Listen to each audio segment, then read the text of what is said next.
What if human extinction was merely the prologue to our descent into the planet's burning veins? Listen to me. We need to look at this document right now. You literally have to forget everything you think you know about the ground beneath your feet. The archive we're unpacking in this explainer.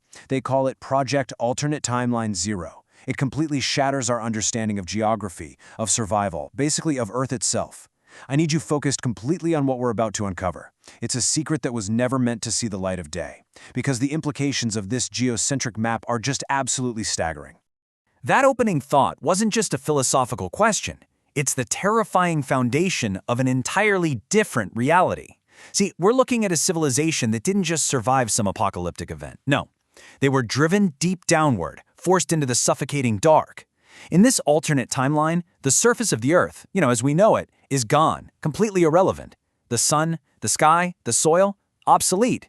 They traded the atmosphere for the crushing, burning reality of the planet's internal fires. And let me tell you, their perspective shifted in ways that are profoundly, deeply disturbing to read about. The paradigm shift these people underwent is horrifying.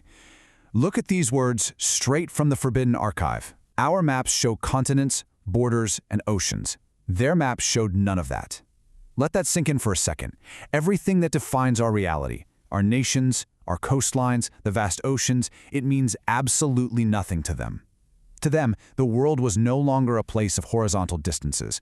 It was just this dark, suffocating sphere wrapped in glowing veins of fire. Instead of looking across an ocean to find new lands, they were plotting a very deliberate, terrifying route straight into the center of the Earth. Just compare the world we know to the brutal reality they found. On one side, you have our topography, right? Based on sunlight, surface water, all those gentle greens and blues we call home. On the other, the geocentric map. Strip away the crust, and this is what's left. A dark sphere wrapped in glowing veins of fire. They aren't navigating by the stars anymore. They are navigating by heat. They're mapping out this subterranean nightmare of a planet plotted solely by its fire. They completely abandoned the illusion of a safe, static surface. So how did this absolute nightmare actually get documented?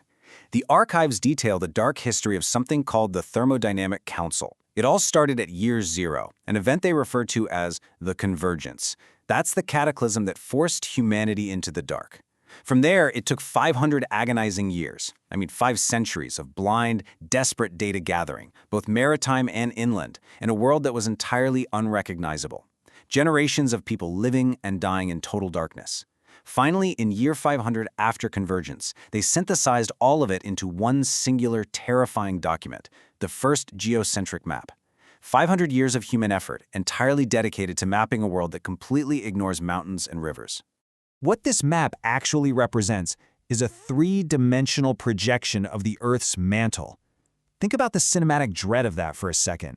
They aren't charting habitable valleys or, safe harbors. They're charting tectonic fault lines, thermal gradients. They are tracking massive subterranean magma plumes. They're basically mapping the actual mechanics of the planet's destruction and creation, treating the Earth's crust not as a home, but as a fragile, paper-thin shell hiding the real geography below. It's a world turned completely inside out. Which brings us to what is perhaps the most disturbing detail in the entire archive. It's this concept of the seismic pulse rate. In our world, we name places for their green valleys, rich soil, towering trees, right? Well, in their world, land masses are identified and named based entirely on thermal activity. They measure the violent, geological heartbeat of the Earth. So a place is no longer defined by the life it can support, but by the measurable, violent pulse of the magma surging right beneath it. It's an incredibly alien, truly terrifying way to view your surroundings. It just reduces everything down to pure, destructive energy. And then, the archive reveals this. Iceland is not the only heart. I literally got chills reading that. This is a staggering truth that completely shifted the stakes of their entire existence. Up until this point in the timeline, Iceland was the focal point. It was the initial convergence zone, like a sanctuary of heat. But the geocentric map revealed way more. It showed that the pulse wasn't isolated, which means their whole goal violently shifted in that exact moment. They realized they weren't just hiding in one fiery sanctuary anymore. The map opened up a path to something much, much larger. It was a sudden, terrifying shift from mere survival to absolute conquest. Their progression is just so methodical and honestly terrifying. First, they harness Iceland, right? They conquer their starting point and master the heat. But they definitely didn't stop there. Next, they targeted the Mid-Atlantic Ridge. They moved along the fault lines, treating the planet's deepest, most unstable scars like a highway. And finally, their ultimate destination, the Great Rift Valley of Africa.